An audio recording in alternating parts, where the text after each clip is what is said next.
All right, good day everyone. Now, even with a base install, R is a pretty powerful tool for statistical analysis. It comes with a vast array of built-in functions and operations. However, there are still going to be situations where it may not have all of the necessary capabilities that you need. Fortunately, because R is a programming language, it can almost always be adapted to these scenarios because users of R, as we know, are able to program their own unique functions to suit, whatever given scenario might arise.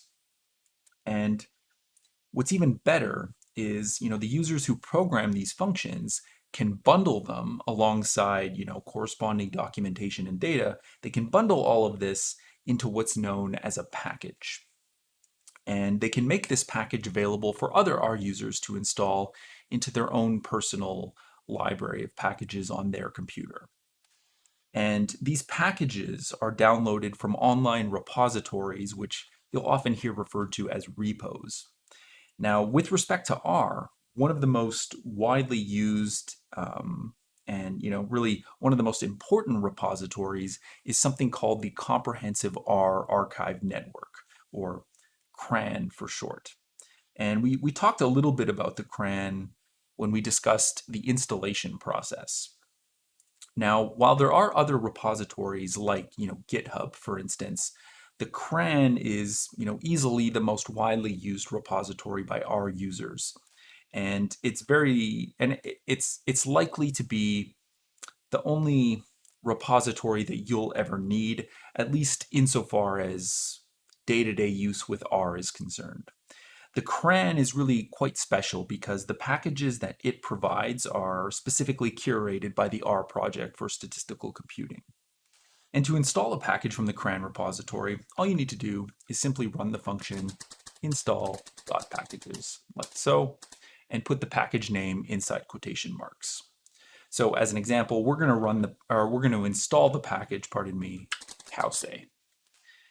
So if we ran this line of code, what that will do is that will prompt kind of a variety of interesting things to occur in the console window here. And what that represents is just the package installing into the library of packages on my computer.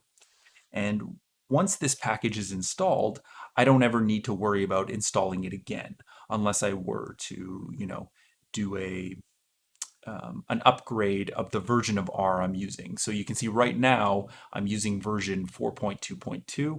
If I upgraded to say version 4.3, I would need to reinstall the cowse package. So let's go ahead and run this and just see what happens. Okay, so you can see some stuff is happening in the console window, and now it's done. And we know the install process is done because we get this message here, package cowse successfully unpacked. And what this means is we now have access to all of the functions contained within this package. However, before we can use those functions, we first need to tell R to grab this package from our computer's library of packages. And the way you do that is by just using the function library and inserting the name of the package. And you don't need to put it in quotation marks either. So run that, and now we can use the functions contained within the cowse package. And I should mention, this library command is something you'll need to run every time you start a new R session and you want to use the functions contained within this particular package. And that same logic applies to any other package you might happen to install.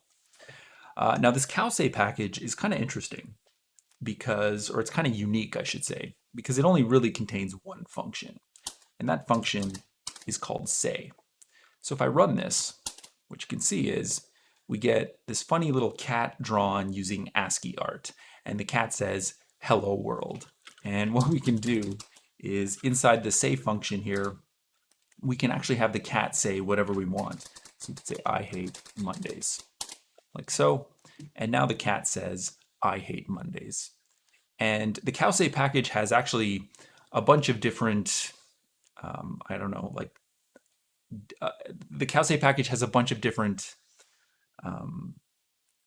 types of ASCII artwork. So what we could do is we could add an argument to this called by and just set this to random. And now every time we run this say function, we're going to get a different piece of ASCII art generated here. So if I run this, you can see now we get a spider saying I hate Mondays.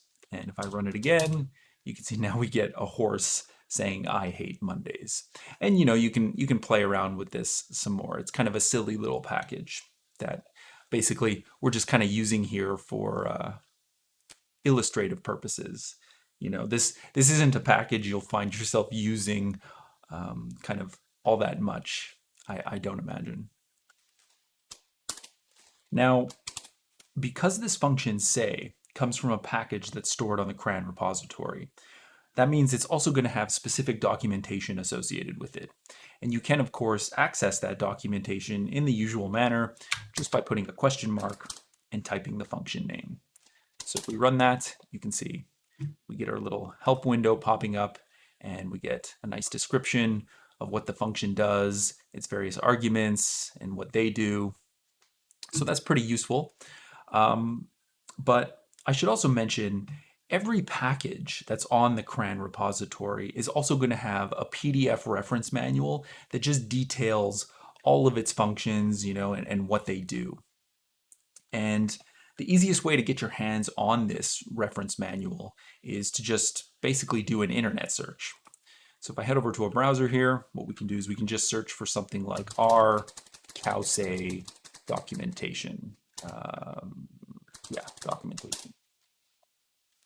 So what you want to do is you want to look for something like CRAN package CAUSE, for instance. So if you click that, that takes you to the official CRAN project web page for this package. And then right here, you'll notice we see reference manual cause.pdf.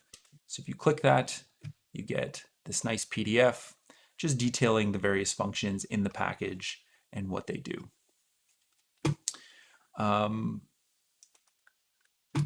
You could also source that reference manual, by the way, just by using the R project website as well.